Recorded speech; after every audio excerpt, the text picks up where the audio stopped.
Patay ang isang lalaki matapos mabundol na motorsiklo sa Lipas City. Ang insidente nahulikam. Ang detalye sa report ni Paul Hernandez.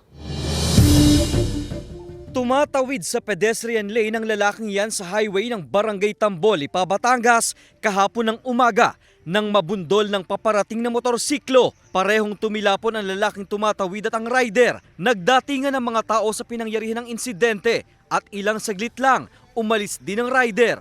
Nilalayo niya sa may gitna ng kalsada, ginigilid na lang niya. Yung na-rider.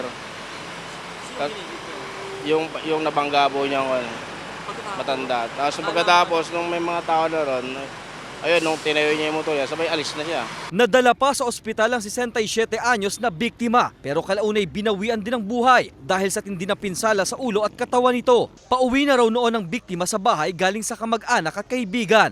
Bigla lang, tapos bigla masakit sa akin sa loob. Bigla na lang siya nawala. Namatay ng gawa niya na iniwanan pa.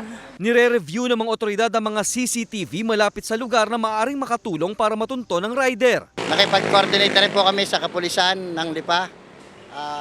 Tuloy-tuloy po ang pagpapareview sa mga dadaan ng barangay. Katunayan, ngayon galing ako doon, abot na sila sa San Jose.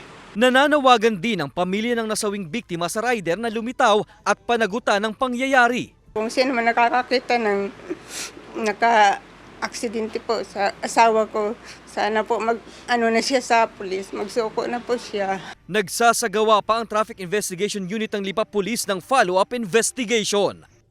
Kasama si Buhay Adante Jr., Paul Hernandez.